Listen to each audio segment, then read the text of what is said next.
Good morning, guys. It's a little bit windy, but I figured I'd take you on a little garden tour before the rain hits. It's certainly looking pretty dark over there.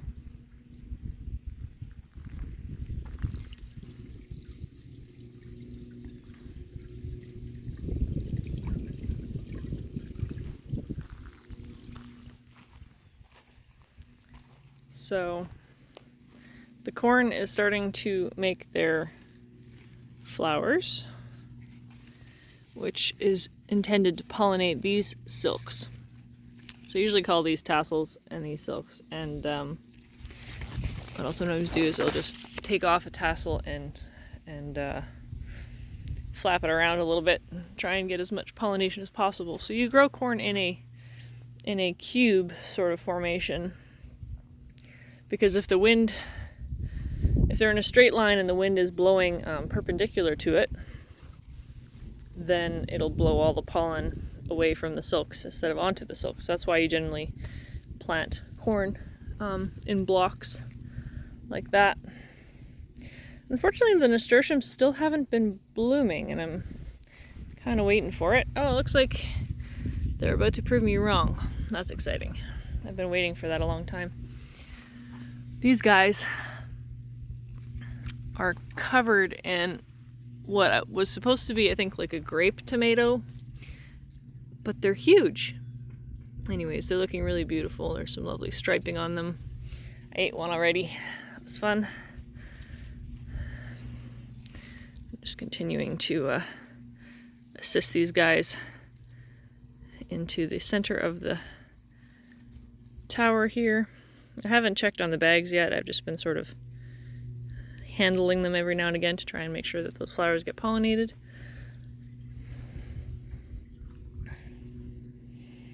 Everything's doing really well. You may have noticed in the last video there's a new structure up. It's not quite complete. It needs a little bit of leveling. And it'll need some slats across the top to give things a little bit more purchase to climb on when they get there. Gratuitous tomato shots. So this one isn't producing quite as obviously. I think there's plenty in here. They're just a different shape, and so it's a little harder to see them. And the cucumbers have been blooming ferociously. And I did go ahead and tie them up onto these posts because they were all sort of weaving across each other and making it impossible to see. It still looks pretty dense, but you can at least lift the leaves and see what's hanging down, and that's a good way for me to know where the fruit is at. And this cabbage, which was a winter cabbage that I started in January and harvested leaves from, is actually quite a generous size. So I'd say 6 inches across. It's not super dense because it's a crinkly leaf variety, but it looks really good. And I'm tempted to harvest it quite soon, actually. Oh, and there's a little nasturtium there on that nearly dead plant. That one got uprooted by the wind. Just stuck it back in and hoped it would grow, and it is. And I have no idea what this thing is. If this is some sort of... because this was supposed to be zucchini, and it's not quite looking zucchini-ish, and I'm wondering if it's a crossbreed that accidentally got into the seed. That has happened sometimes.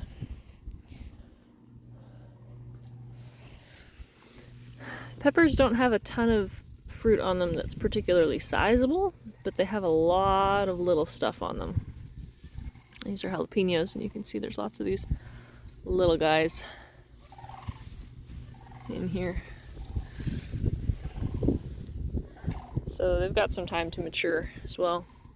These carrots are actually quite a good size. I pulled one up the other day, and it was actually deeper than the length of the bed itself. So it's into the existing ground level. So they're pretty long. I would say that was at least 12 inches.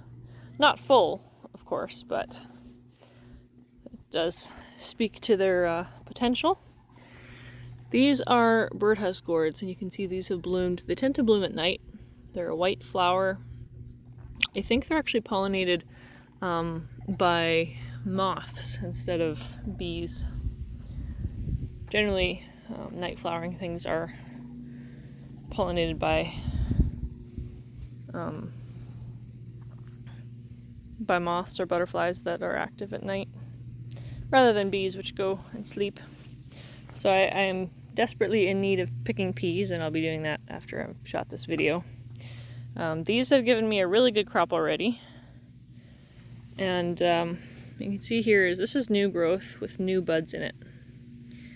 This variety has fairly reliably given me one solid heavy crop and then finished and then started a new set of blooms. You can see there's new light green growth on almost all of these tips. It's going to bloom again and set another set of fruit, which might be a little bit less thick than the previous one, but still very good. I quite enjoy it. That's a particularly sweet one as well. So this is my Jacob's Cattle dried beans, and they're doing really well. They're almost full size, some of these beans, and pretty heavily hung, and they keep flowering, so it's really, really good. Be an excellent crop off of those. The broccoli has been producing quite a lot. This one actually hadn't been picked yet, but it's opening up nicely. These are actually still fairly dense and tight, so I've got a little more time before I pick these, but this is going to be a whole lot at once. I'm also getting a lot of this where there's some tight and some really open ones. So I'm going to go ahead and pick these today before these ones open. You can actually pick them if they have bloomed. If there's just a few blooms on them, you can still go ahead and pick them and eat them. They're delicious. They don't freeze quite as well because the blossom, once it opens, is more fragile. But overall, still worth doing. Hope the wind's not being too noisy. And got some more dry beans growing. They're not blooming quite yet, but they're making a lot of buds. What in my Low German dialect would be called knappes. Which is just, there you go. Lots and lots of buds. So that's looking really good. And I actually think this one leek is trying to send up a flower. And you know what? I'm not mad about that because I would love to save some seeds. So if I have to sacrifice one of my leeks so that I can get seed for next year, that'd be great. Loving it.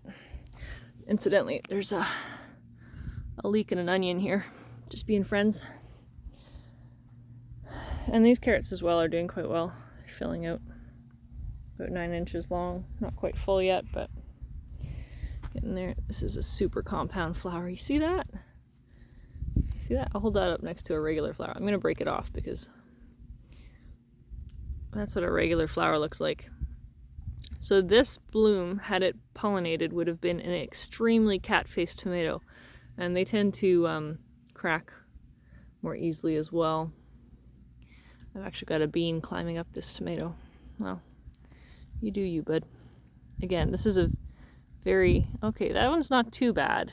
You can see there's a lot of blooms squished together on that, but it's only created a single seam, so that probably would be fine. But I'll show you some more badly cat-faced ones in the future. These cucumbers have been blooming quite a bit as well. My bush green beans on the side here have been slightly swarmed by them. I'll just have to pull them out of there a little bit, I think. But they're starting to make flowers as well. These are a little bit slow. Now, some of these are the long bean, and I was expecting them to be a little bit further ahead, but the second sowing, I didn't have enough seeds for them, so there's another type of bean in there that got sowed much later, and that's why those aren't blooming yet. But look at these giant onions. Now, a couple of tops got knocked over in the last wind, but for the most part, they're whole, and I'd say we're looking at about 3.5 inches across, just under a pound on some of these biggest ones at the moment. It's just fun to grow giant things. I don't know, exactly why that is.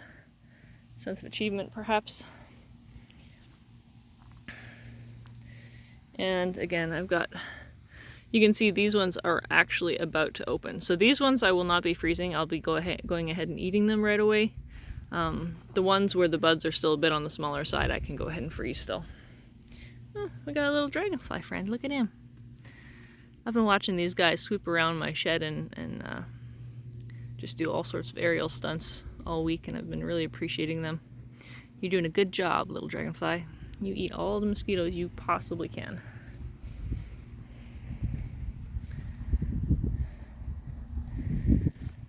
The kohlrabi is beginning to shape up nicely. And we do have tomatoes. This side in general doesn't seem to have as many tomatoes. And honestly, I think partly it's because I didn't let as many suckers grow. The suckers do seem to be setting fruit a little bit earlier than the main plant, interestingly enough. So this is all off of a sucker. But looking quite good. This is a brandywine. Unfortunately, many of my lettuces are going to seed. You can see this little rosette forming here, even this little guy. My plan with the ones that aren't too far gone is to cut them down and put them with some dirt and some root attached still in my mini fridge. Hopefully they'll keep a little bit longer and I can slowly eat through them. The ones like these guys are too far gone. They're already going to be quite bitter, so they're just going to go in the compost. I have plenty of seed from those. You can let this go to seed though, and I am letting this pak choi go to seed so that I can collect seeds for it. It's quite a magnificent structure already. We've got some, this is a Prudence purple. So far they're looking really good. I got some zucchini as well to harvest. Look at this.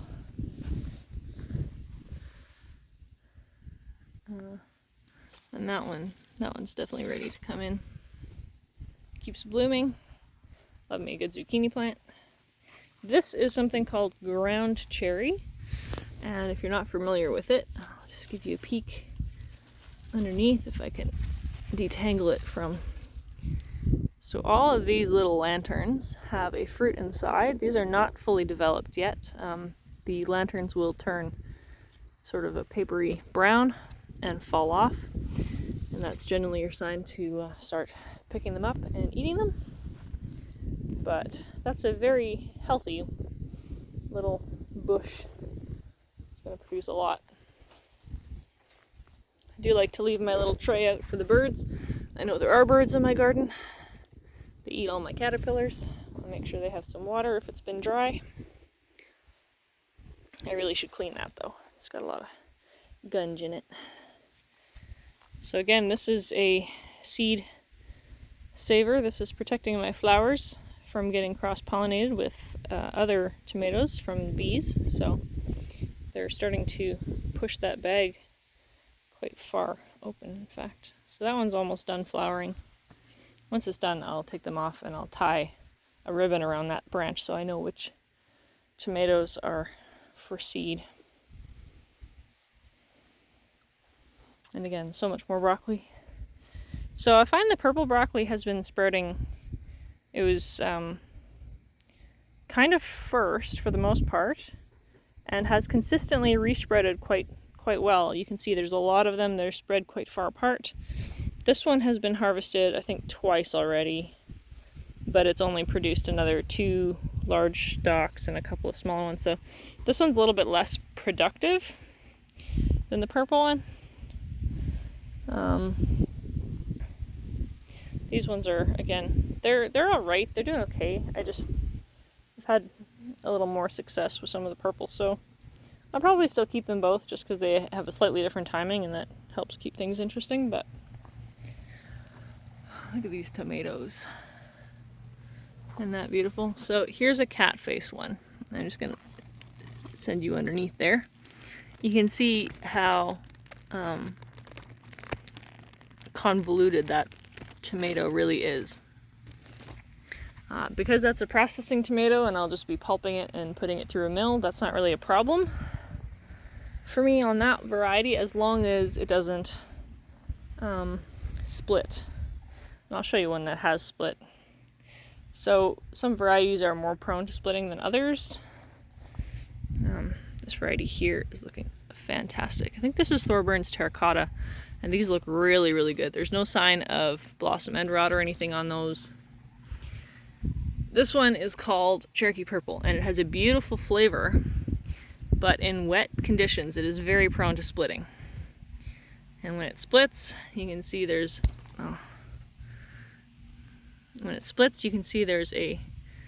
actually like a flesh section that's been exposed. All of that's not going to ripen properly on this one. If it starts rotting, I'm going to pick it off and use what I can green, but I'm going to leave them on. But I do know that this purple has a tendency to split, and you can see there's a big split there as well. And splitting is also more common on cat-faced tomatoes. There isn't one on that plant, but when they do make cat-faced tomatoes, they're very prone to splitting, so it's just something to consider. And this asparagus keeps sending up more shoots. I thought it was supposed to be done sending up new shoots, but it's unconvinced. Let's look at this. This looks like flowers.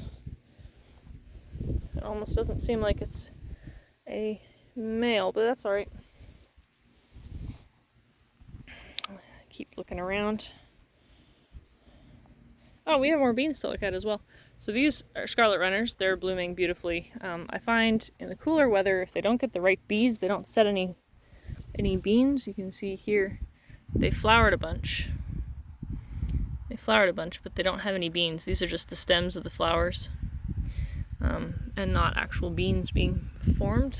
I know they're quite a large flower, and sometimes I wonder if you need the right kind of bee to be able to open it properly to get the pollen out. I did plant a little sucker down here, a little tomato sucker that I'd pulled off a plant a couple weeks ago and watered it and thought it was dead, and it came back.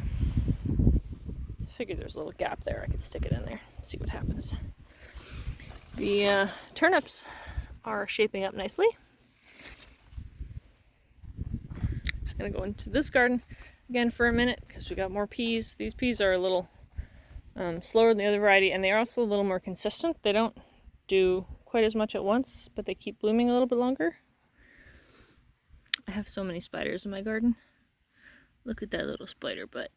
You're doing a good job. You're catching all the bugs. Thank you. These guys are blooming, but they haven't produced beans of any size to eat yet. You can see there's just a little bean. Oh, there he is. You can see him in his glory. Probably her, actually.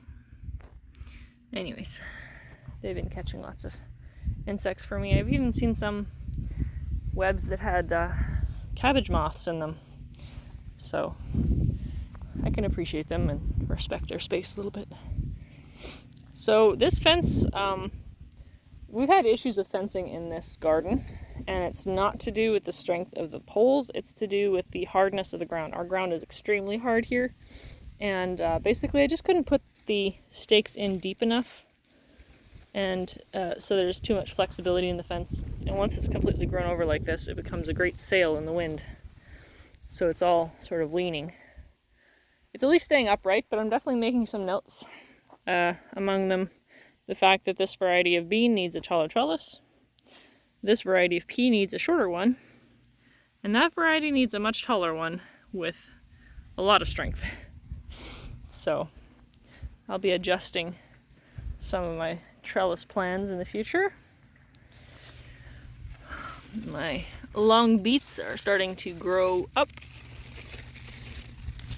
They don't really do what carrots do. They don't push their roots down and then swell sideways. They sort of grow, and then they keep growing up taller and taller.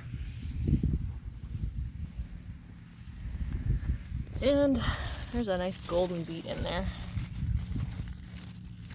And some little red ones. They're still a bit on the small side here, but doing good overall. And again, there's a little tomato sucker in here just trying to find his way. I doubt they'll produce anything, but you know, give them a chance. Got some mushrooms growing.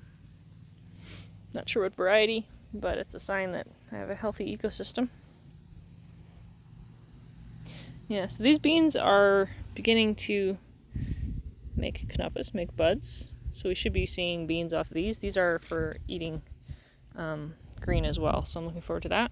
I don't know if I've showed you this guy much. I've got some lovely ornamental cabbage, ornamental kale, which is always an absolutely beautiful plant. And I especially love that purple. It's just beautiful. They're really, really pretty. They're kind of a sacrifice to the worms, and I haven't been spraying them so that the worms will come and the birds will have a ready supply of worms for their babies. I know they're nesting right now. I've been seeing them in the garden a lot more frequently, so I think they're collecting stuff for their young. The zinnias are starting to bloom, not super ferociously, but they are. And my asparagus from seed is actually doing quite well. They're like a foot tall and putting on new spikes all the time.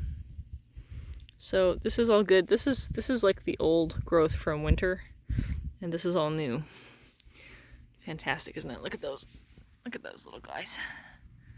I realize you have nothing for scale. It's a little bit like that, but still, considering how they were in the summer or in the winter when we started them, they've come a long way. This path has gotten mighty narrow at the end. I'll have to have a look in here as well. I'm loving the sunset runners. It's a beautiful color. And these patty pans are going to begin blooming shortly. Looking forward to that. You can see it's making a whole bunch of male flowers, which should bloom first, and then we'll get some females as well. Just looks nice. Slowly making their way up. And the melons have been blooming quite prolifically. They're not growing huge melons at the moment. I'll show you some, or the biggest ones, but these peppers are also doing really, really well.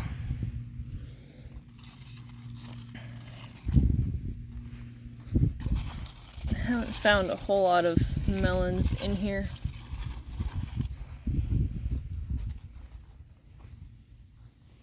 But I will show you the ones that I have found.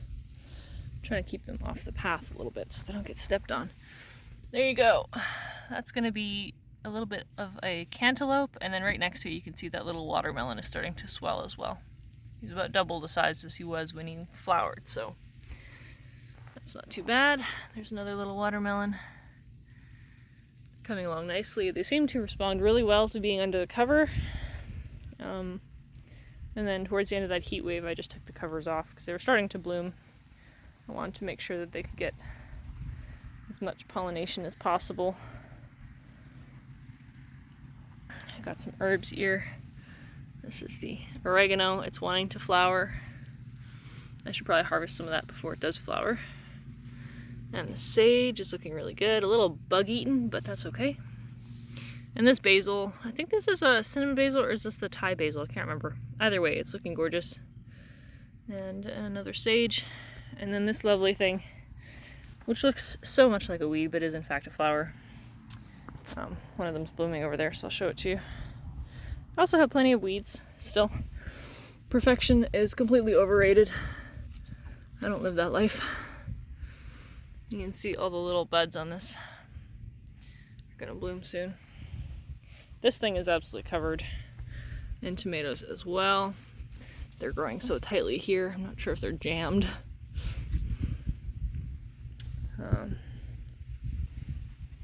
Here's another little zinnia. And this thing is covered in flowers. It's got some of the small fruit. It's got some fruit that it's set already. This is going to set so much fruit at once, it's going to be insane. Hopefully they ripen equally quickly.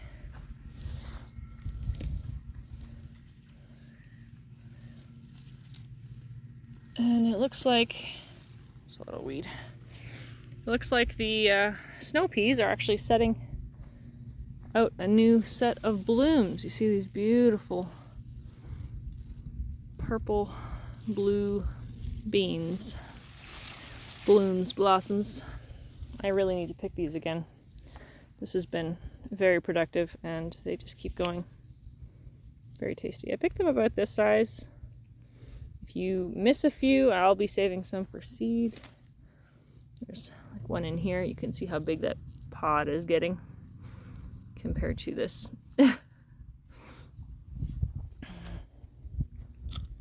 And my corn got knocked over a bit the other day with the wind, but it seems to have actually turned itself upright for the most part. I'm quite pleased. Little zucchini here, starting to flower. Again, all males from at the beginning. Females will come along a little bit later. It's just part of the cycle. I'm loving this color. Hopefully we get some good scarlet runners beans this year. I'm meandering a little bit more than I usually do, but most of my onions got knocked over here. And what I believe that means is that for the most part they're done. But I am waiting to see if the stems start, like if the greens start browning a little bit. That'll be my cue to start pulling them up and curing them. I do still have some flowers in here that I hope to harvest seed from. If you want to make like a flower infused oil or something like that, onion flower infused oil, this is about the time you'd want to pick them. You can see my multipliers have pushed themselves apart. So that's I think that's the shallot multiplier, and then there's the onion multiplier over there. And sometimes when you plant last year's onions, they just divide and go to seed because they're older. Oh.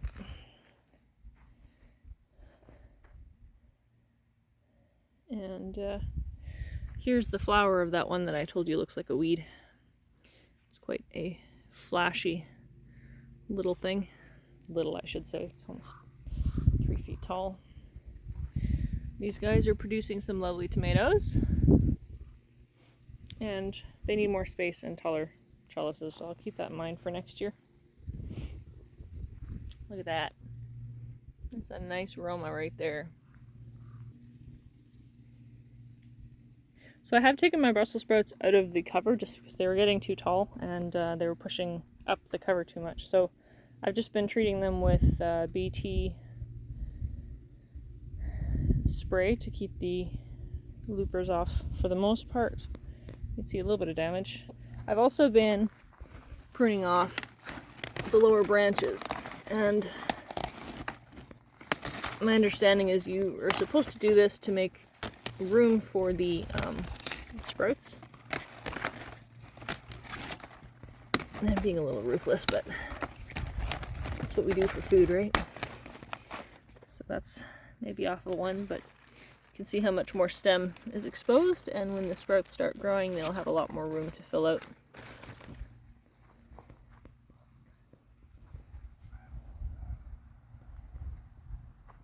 And we have some lovely cabbages under here. I can show you real quick. Look at that. Little purple ones. Green ones are looking good. And we have some beautiful cauliflower. Now these are starting to discolor slightly, and that's because they're not covered enough. They're getting quite a bit of sun. It doesn't mean there's anything wrong with them, it just means they're not going to be as pretty as pure white. But honestly, I'm thinking these are just about ready to begin harvesting from. This is really, really dense still. I haven't grown these before, so I'm not entirely sure when to pick, but I'm thinking it might be now. Or at least I should pick one of them and see. Give some space for the others. But yeah, they're doing really, really well. You can sort of see the shape through the cloth as well.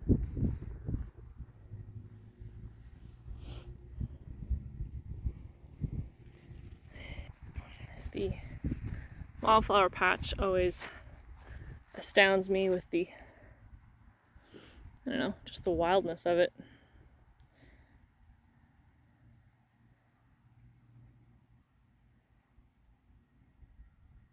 It's one of the first things we planted when we purchased this land.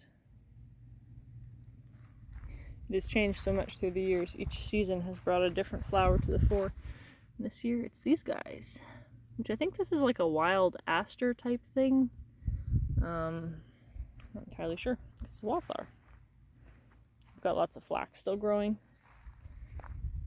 And today I noticed we have an absolutely glorious bunch of bee balm, which once the weather warms up a little bit, the bees are absolutely going to love. And there's some more bee balm over there, you can see.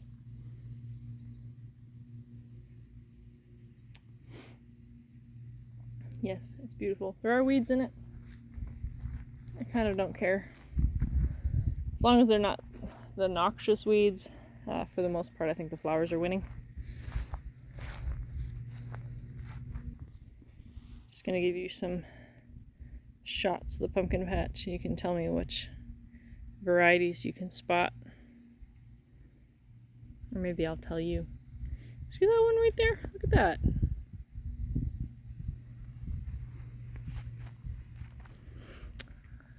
That is a French name that I will post on the screen because I don't want to try and pronounce it wrong. But yeah, we definitely have some pumpkins. The patch is filling up nicely. It's a big, the big beautiful flower in there. That flower is, it's got to be like 8 inches across.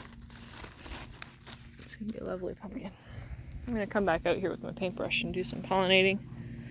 It's quite cool this morning, so the bees aren't particularly active.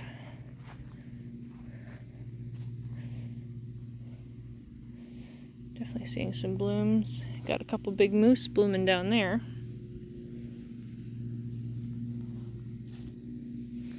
The garlic's doing all right. I was hoping to see a slightly thicker stem by now, but we'll get what we get and be satisfied.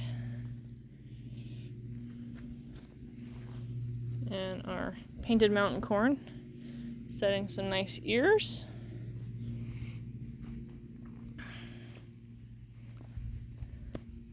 Got a nice little flat white pumpkin right there. So far the most prolific pumpkin this year. You can see the paths are starting to get a little difficult to traverse, so it's a little jumpy here, then I'm sorry. Do my best. But the most prolific pumpkin by far this year is the red Cinderella. It also has a French name, which I will post. But this one here is probably already 8 pounds. I'm potentially not done growing. I know they don't look red right now. They sort of grow yellow. That one's developing a little bit more orange. And then they'll cure when they're curing off at the end. You know, regular pumpkins that are green eventually turn orange. These guys will eventually turn such a dark reddish orange that I think it's fair to call it red.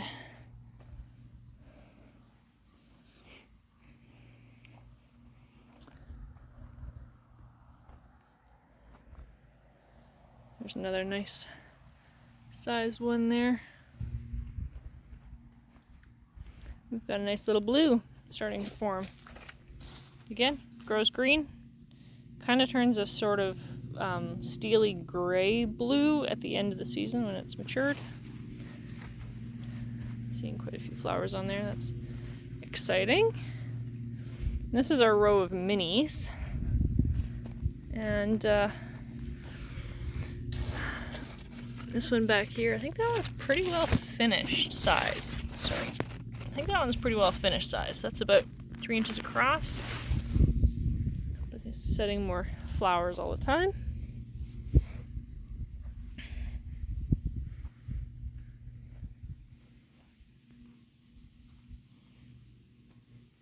And we've got some neons blooming.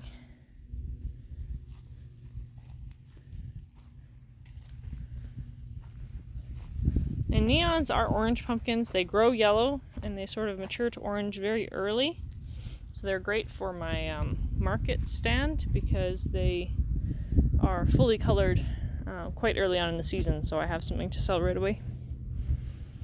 And the pies are starting to come. It's looking really good. I've had plenty of rain this week, haven't watered in a while. My tank is absolutely full, so makes for a nice lush year. Gotta give you an update on these. So our artichokes are certainly quite, look at that. This thing was tiny just a couple weeks ago. And there's a lovely little daddy long leg, being a good boy, helping out in the garden. I'm wondering if there's a bloom wanting to start in there. These two are the ones that didn't get covered earlier on. There's definitely a size difference. So the popcorn's doing alright, starting to make tassels as well. You can see here they're starting to open. So there's pollen available for the silks down below. Yeah, and then we've got weeds and one more birdhouse gourd and all sorts. The raspberry is starting to ripen. Fruit. This is actually a raspberry blackberry hybrid called Wyoming. It doesn't make suckers, but it makes delicious dark, rich raspberries. It's very productive. So this one got moved last year, so it's still a little bit recovering, but looking at that new growth, next year is going to be fantastic. And of course, I can't sign off without walking you through the flowers. The hollyhock has been knocked over already once by the wind. I did tie it up, but it's absolutely glorious here. And the scent in the evening between the stalks and the night scented stalks is absolutely incredible. Some lovely kale. Yes, this is kale that I am primarily planted here for ornamentation. I have been eating some of it, but it just makes a lovely filler, don't you think?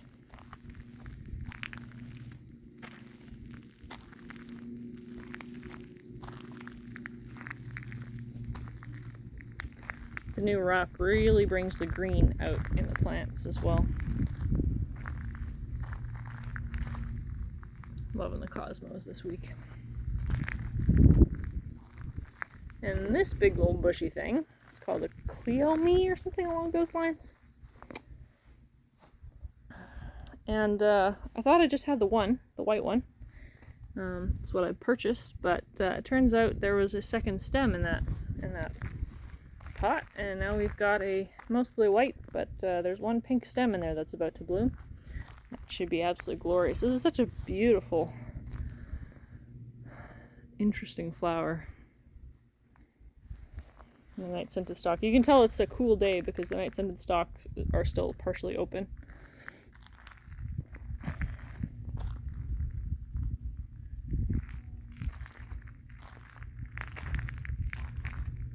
Lots of lovely blooms in these pots.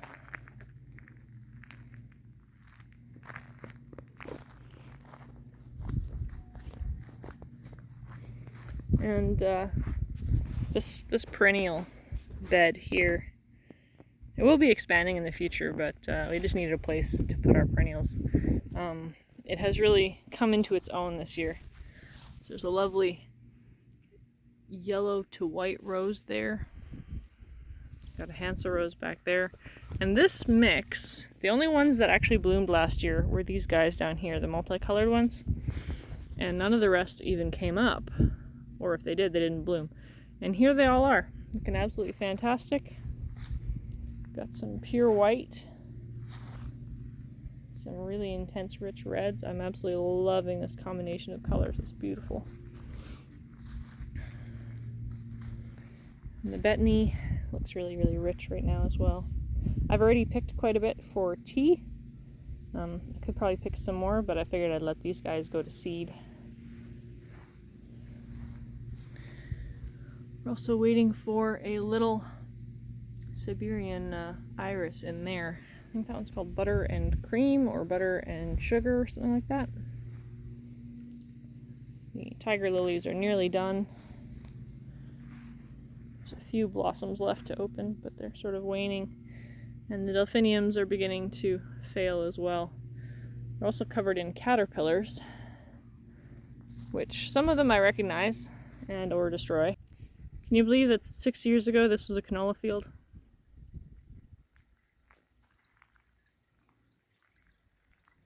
I have a hard time imagining that myself. So my question for you all this week, it is the calm before the storm. I find there's hurry up and wait in the garden. So in the spring there's hurry up and get your seeds ready, and then wait and sow them, and then wait and let them grow, and then hurry up and get ready for spring, and then wait for the last frost, and then plant, and then weed. Now we are in the second calm of the summer. We have weeded, we have pruned, we have supported and tied up, and now it is time to wait, and the harvests are beginning to come. It's been sort of a slow trickle of lettuce and a few zucchinis and some broccoli and peas. But soon the garden will be absolutely bursting with harvests to the point that we can't eat it all. So soon it will be time to can and freeze and be slightly overwhelmed and very grateful. And I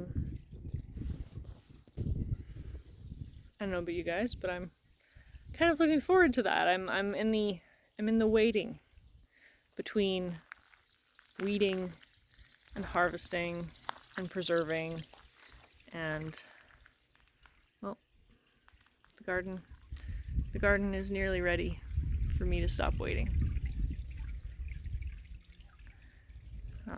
What are you guys most excited to harvest out of your garden this year?